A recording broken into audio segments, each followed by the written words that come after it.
नमस्कार, आप देख रहे हैं न्यूज़ 100 भारत। मैं हूं आपका साथी अमरेश प्रजापति। अभी मैं मौजूद हूं गोंडा जनपद में और यहां पर अभी जो है राष्ट्रपिता ज्योतिबा राव फूले जी के जो है 197वीं जयंती का कार्यक्रम मनाया जा रहा है।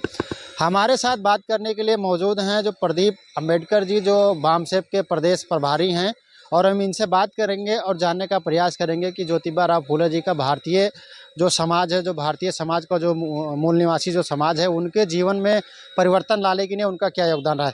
सबसे पहले सर, बहुत बहुत आपका स्वागत है हमारे जनपद में। और आप बताएं कि जो अभी जैसा कि ज्योतिबा राव फूले साहब जी का जो 197वें जो जयंती का कार्यक्रम मनाया जा रहा है, इस पर जरा कुछ। सर्वप्रथम आपके चैनल को बहुत बहुत धन्यवाद। आज हम लोग राष्ट्रपिता ज्योतिबा राव फूले का जन्मदिन मना रहे हैं, जो कि 197वीं जयंती है। और साथ ही साथ अभी 3 दिन के बाद बाबा साहब अम्बेडकर की भी जयंती है, जो 133वां जयंती है। तो यहाँ के कार्यकर्ताओं ने दोनों का संयुक्त जयंती कार्यक्रम आज की तारीख में आयोजन किया है। राष्ट्रपिता ज्योतिबा राव फूले को अगर देखा जाए, आज के आधुनिक भारत में सामाजिक क्रांति के बहुत बड़े प्रणेता, और उन्होंने अपना जो आंदोलन शुरुआत किया वो शुरुआत किया 1848 से। चूँकि उनका जन्म जो है 11 अप्रैल 1827 को होता है और 1848 को मूवमेंट शुरू करते हैं। लेकिन ये जो मूवमेंट शुरू करते हैं, मूवमेंट शुरू करने से पहले उनके ज़िंदगी में जीवन में एक टर्निंग पॉइंट आता है, और टर्निंग पॉइंट ही इस मोमेंट की ओर ले जाता है उनको। वो टर्निंग पॉइंट ये आता है कि फूले साहब एक ब्राह्मण मित्र के आमंत्रण पे उनके बारात में शामिल होते हैं। जब उनके बारात में शामिल होते हैं तो ब्राह्मणों ने देखा कि ये ज्योतिबा राव फूले ये जाति का माली है, अर्थात ब्राह्मणों की व्यवस्था में शूद्र है, ये हमारे बारात में शामिल कैसे हो गया। तो वो लोग मिल करके इसको धक्के मारकर बाहर कर देते हैं। तो ज्योतिबा राव फूले इस बात को सोचते हैं कि मैं इस ब्राह्मण से किसी भी क्षेत्र में कम नहीं हूँ, अच्छा पहनावा हूँ, अच्छा कमाता भी हूँ, पढ़ा लिखा हूँ। वो 7वीं पास भी थे, उसमें 7वीं पास भी एक मायने रखता था। तो जब इससे हम किसी भी क्षेत्र में जब हम कम नहीं है, फिर भी हमें धक्के मारकर बाहर क्यों किया, इस पर वो चिंतन मंथन शुरू कर देते हैं। धक्के मारकर बाहर क्यों किया, इसका मतलब ये है कि ये हमें अपने बराबर नहीं समझता है। ये हमें अपने बराबर नहीं समझता है, इसका मतलब इस देश की जो व्यवस्था है वो गैर बराबरी पर आधारित है। अगर व्यवस्था गैर बराबरी पर आधारित है तो इस व्यवस्था को हमें बदलना होगा। तो दिमाग में एक विचार आता है कि इस देश में जो गैर बराबरी वाली व्यवस्था है, जो असमानता वाली व्यवस्था है, इसको बदलना होगा। यही अपने जीवन का एक टारगेट, एक लक्ष्य, एक उद्देश्य निर्धारित किया उन्होंने, व्यवस्था परिवर्तन का। फिर उन्होंने सोचा कि व्यवस्था परिवर्तन कैसे किया जाएगा, इसके पीछे हमें क्या करना होगा अगर इस व्यवस्था को बदलना है। तो इसके पीछे वो सोचे कि जब हमारे साथ अपमान हुआ है पढ़े लिखे व्यक्ति के साथ में, इससे तो हमारे अछूतों के साथ में डेली व्यवहार हो रहा, क्योंकि हमारे अछूतों के गले में देख रहे थे कि भाई मटके टंगे हुए हैं, झाड़ू बंधे हुए, और ये चीजें जो है चूंकि पूना में दिखाई देता, चूंकि वहाँ पेशवाई राज था, पेशवा का राज तो खत्म हो गया था, लेकिन फिर भी ये परंपरा चल रहा था गले में मटके लगाने का। तो ऐसे ही कुछ लोगों को जाते हुए देखते हैं जो गले में मटके और पीछे कमर में झाड़ू बंधी हुई थी। ज्योतिबा राव फूले उनसे पूछते हैं, भाई गले में मटका है, कमर में झाड़ू है, क्या इससे तुम्हें शर्म नहीं आता, लज्जा नहीं आती, आखिर क्यों गले में मटका लगा के रखे हो। तो वो कहते हैं लज्जा शर्म होता क्या है। फिर फूले साहब सोचते हैं यह अजीब मामला है, हमें तो ब्राह्मणों ने धक्के मारकर बाहर कर दिया, तो मुझे इतनी शर्म और ग्लानि हो रही है, और इसके गले में मटके डाले हुए हैं फिर भी इसको शर्म नहीं आ रही है। इसके पीछे जो कारण ये है कि हम 7वीं पास हैं, इसलिए मुझे लज्जा शर्म आ रही है। ये अनपढ़ गवार है, इसलिए इसको लज्जा शर्म नहीं आ रही है। इसका मतलब क्या करना होगा, पहले अपने जैसे सोच वाले लोगों को तैयार करना होगा, और अपने जैसे सोच वाले को तैयार करने के लिए ये अनपढ़ गवारों को पढ़ाना होगा, इनके बच्चों को पढ़ाना होगा। और इसके उन्होंने शिक्षा के क्षेत्र में उन्होंने शुरुआत कर दिया, लोगों को पढ़ाना लिखाना शुरुआत कर दिया। इतना ही नहीं, उनकी पत्नी सावित्रीबाई फूले, वो अनपढ़ थी, पढ़ी लिखी नहीं थी, को उन्होंने पढ़ा लिखा कर तैयार किया और महिलाओं के लिए, लड़कियों के लिए पहला स्कूल उन्होंने खुलवाने का काम किया। उनकी महिलाएं भी संघर्ष में साथ देती रही। इस तरीके से शिक्षा से उन्होंने, ये ज्योतिबा फूले का मूवमेंट शुरुआत होता है और जो मेन टारगेट होता है व्यवस्था परिवर्तन, उस व्यवस्था परिवर्तन को पूरा करने के लिए एजुकेशन से शुरुआत करते हैं। जैसे जैसे ये काम उनका बढ़ता जाता है और लोगों की विचार, इस सोच वाले, विचार वाले को जब तैयार करना शुरू कर देते हैं, फिर उनको लगता है कि एक संगठन बनाने की जरूरत है। तो उन्होंने एक संगठन शुरुआत करते हैं 1873 में, और 1873 में संगठन शुरुआत करते हैं जिसका नाम देते हैं सत्य शोधक समाज, सत्य को शोध करने वाला समाज। अब सत्य को शोध करने वाला समाज, इसका एक अर्थ ये निकलता है कि समाज पूरा असत्य में चल रहा है। अगर असत्य में चल रहा है तो जो सत्य बातें हैं उसको निकाला जाए, उसका शोध किया जाए, रिसर्च किया जाए, लोगों को बताया जाए। तो सत्य शोधक समाज के माध्यम से उन्होंने काम शुरू कर देते हैं। ये जो ज्योतिबा फूले का जो मूवमेंट चल रहा था, तो ये ब्राह्मणी जो व्यवस्था है, मनुवादी जो व्यवस्था है, वहाँ खलबली मच गई। खलबली मच गई कि जिस मनुवादी व्यवस्था में जिन शूद्रों अछूतों को पढ़ने का अधिकार नहीं था और ये पढ़ा रहे हैं, स्कूल खोल के पढ़ा रहे हैं, तो इनको मारने के लिए भी लोगों को भेजे, इनके ही लोगों को मारने के लिए भेजे। अक्सर समाज में ऐसा होता है। तो इनके लोगों को जो मारने के लिए भेजे, और ज्योतिबा फूले के सामने जब वो गुंडे आ गए मारने के लिए, तो ज्योतिबा फूले कहते हैं कि हमें अपनी पत्नी से कुछ देर बात करने दो और उसके बाद तुमको, जो तुम मारने के लिए आए हो, फिर हमें तो मारना, तुम जो अपने मकसद के लिए आए हो। तो अपनी पत्नी को कहते हैं, देखो ये लोग मुझे मारने के लिए आए हैं, वो तो मार देंगे मुझे, लेकिन इस बात को ध्यान रखना, इनके बच्चे कोई अनपढ़ नहीं रहना चाहिए, अब ये दायित्व तुम्हारी है। उनके विचार बदल गए। उन्होंने सोचा मैं इसको मारने के लिए आया हूं और ये हमारे बच्चों की इसकी चिंता हो रही है। तो उन्होंने अपने हथियार साइड कर दिया और जीवन पर्यंत ज्योतिबा फूले का ये बॉडीगार्ड रहा, बॉडीगार्ड बन गया। यानी जो उनकी प्राण के भक्षक बनने आए, प्राण लेने के लिए आए थे, वो उनके रक्षक बन गए, वो उनके रक्षक हो गए, उनके बॉडीगार्ड हो गए कि अब हम आपको सुरक्षा प्रदान करेंगे। क्योंकि उनको समझ में आ गई कि भाई ये ब्राह्मणों के इशारे पर वो मारने के लिए आए थे। इस तरह ज्योतिबा फूले का मूवमेंट इतना आगे बढ़ा और ऐसा मूवमेंट बढ़ा कि 1857 में ब्राह्मणों को एक नया भगवान पैदा करना पड़ गया। ये जो कथा बोलते हैं ना, कौन सी कथा बोलते हैं? सत्यनारायण कथा। सत्यनारायण कथा ब्राह्मणों द्वारा शुरुआत किया गया 1857 से। सत्यनारायण की कहानी, सत्यनारायण की कोई कहानी नहीं होती है। जैसे उदाहरण के लिए बोलता हूँ, भाई रामायण की कथा है तो राम की कहानी है, राम है, सीता है, लक्ष्मण है, उसकी बीवी है, हर लिया, लड़ाई हुआ, जो भी हुआ। तो सत्यनारायण कौन है, उसकी बीवी कौन है, उसके बच्चे कौन है, कुछ नहीं कहानी है। लीलावती, कलावती, बनिया, लकड़हारा, इसकी कहानी शुरुआत किया। और एक नया शुरुआत किया संतोषी माता की। ये भी ज्योतिबा फूले के मूवमेंट के बाद ये सारा शुरुआत किया। और आज की तारीख में जो राष्ट्र, ये महात्मा जो बोला जाता है मोहनदास करमचंद गांधी जी को, जबकि मोहनदास करमचंद गांधी जी को महात्मा एक व्यक्ति ने नाम दिया, वो है रविन्द्रनाथ टैगोर। रविन्द्रनाथ टैगोर ने गांधी जी को महात्मा कहा और गांधी जी ने उसको गुरुदेव कहा। वो उसको कहा महात्मा, वो उसको कहा गुरुदेव।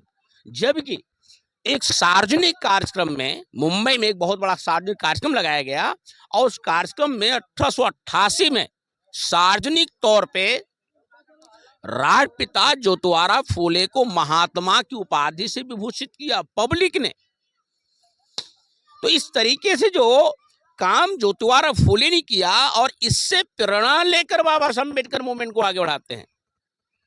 मतलब बाबा साहब अम्बेडकर के पीछे जो द्वारा फूले है, क्योंकि बाबा साहब अम्बेडकर अपने जीवन में उन्होंने 3 लोगों को गुरु बनाए, महामानव गौतम बुद्ध को, संत कबीर को और राष्ट्रपिता ज्योतिबा फुले। 3 लोगों को गुरु बनाकर के अपने काम को शुरुआत करते हैं ये बाबा साहब अम्बेडकर।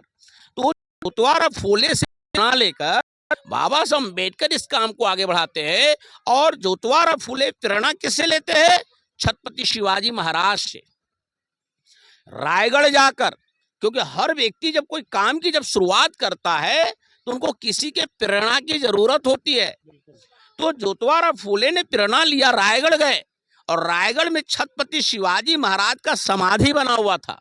उस समाधि पर झाड़ जंगल उग आए थे, उसकी सारी सफाई किया और शिवाजी महाराज का जयंती मनाना शुरू किया।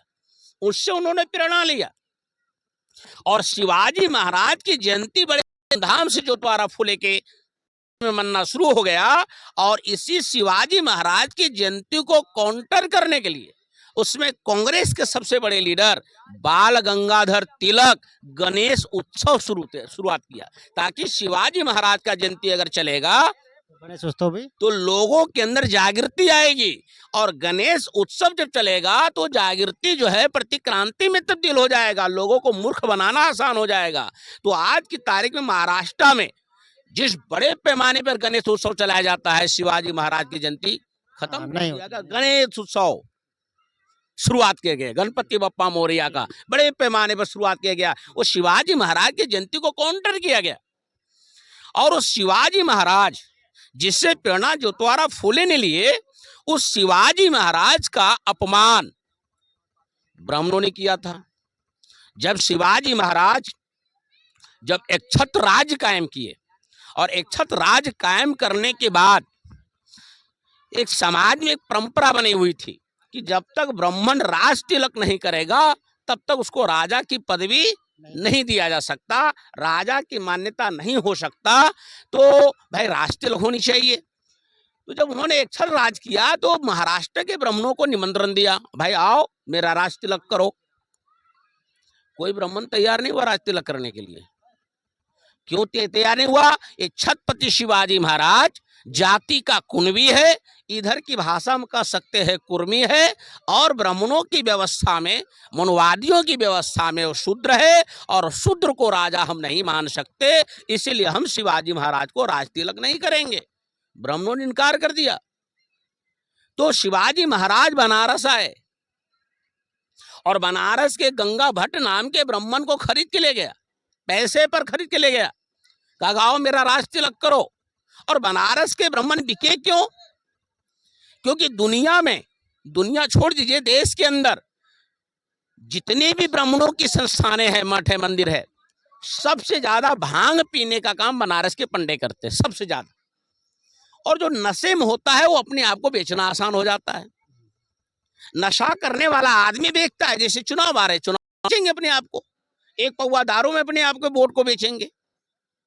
तो जो नशेड़ी आदमी होता है उसको लोग खरीदना आसान हो जाता है। तो गंगा भट्ट नाम के ब्राह्मण को ये खरीद के ले गए। और जब गंगा भट्ट नाम का ब्राह्मण जब खड़ा हो गया शिवाजी महाराज के सामने राज तिलक करने के लिए, तब उनको आपको ब्राह्मणत्व का एहसास हुआ। अरे हम तो ब्राह्मण हैं और किसी राजा का राज तिलक करने के लिए आए हैं। तो जानते क्या हुआ? और वो भी राज तिलक करने हम शूद्र को आए हैं। अब राज तिलक करना हमारी मजबूरी है, क्योंकि ये तो हमको खरीद करके लाया है। तो इसलिए उन्होंने क्या किया?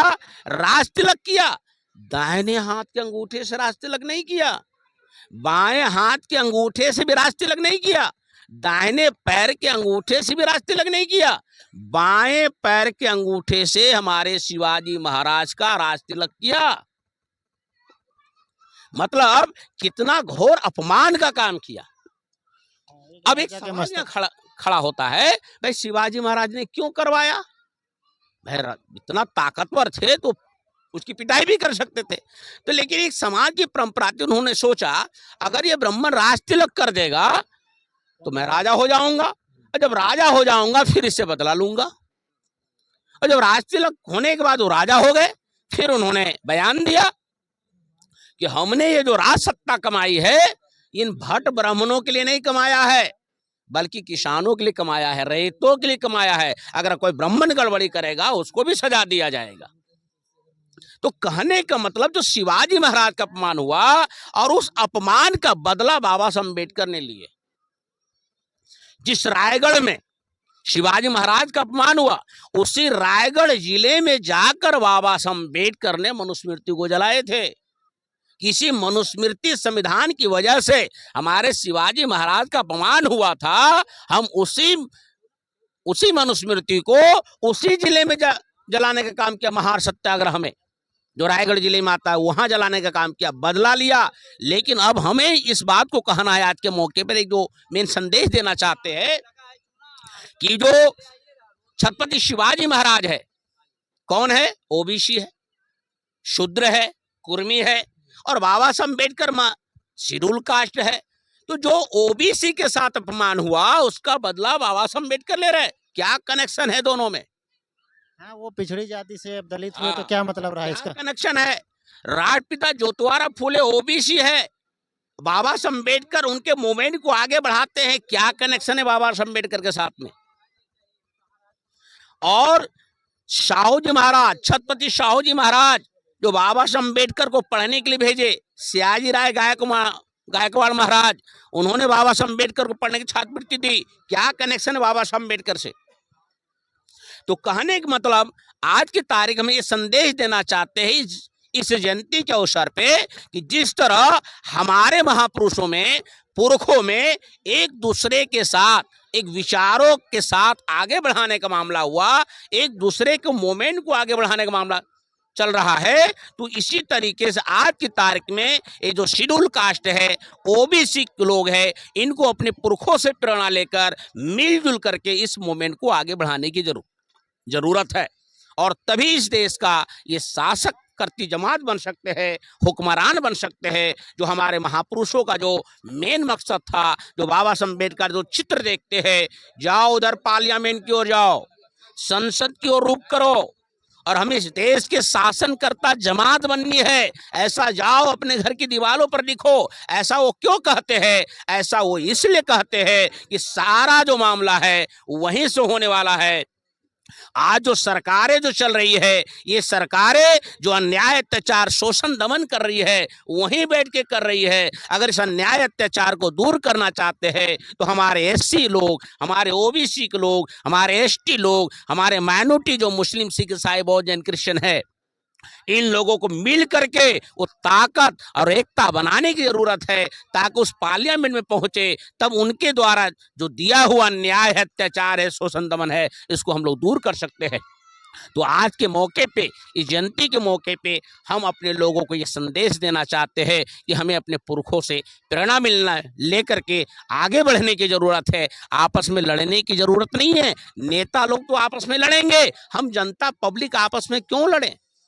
नेता अपनी कुर्सी के लिए लड़ते हैं, हमारा समाज को आपस में लड़ने की जरूरत नहीं है। और दुश्मन चाहते हैं कि हम लोग लड़े, यही लड़े ताकि उसकी शासन सत्ता काबी रहे, कायम रहे। क्योंकि ऐसे ही करके तो हजारों जातिगत टुकड़े हमारे बांट के रखा, ताकि जब जितनी जातियां रहेगी और जब तक जातियां रहेगी तब तक उसका शासन रहेगा। और ये सब जब तक इकट्ठा नहीं होंगे, हमारे लोग हुक्मरान नहीं हो सकते। तो आज के मौके पे मैं ये संदेश देना चाहता हूँ।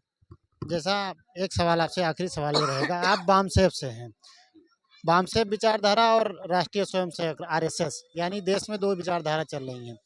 क्या कारण रहा है कि जो वामसेफ विचारधारा है या वामसेफ के जो इनसे समर्थित जो राजनीतिक पार्टियां रही हैं, आज उनका स्तर शून्य के बराबर हो चुका है, और जो आरएसएस जैसे भारतीय जनता पार्टी या अन्य उनकी जो सहयोगी पार्टी आज जो देश पे राज कर रही है?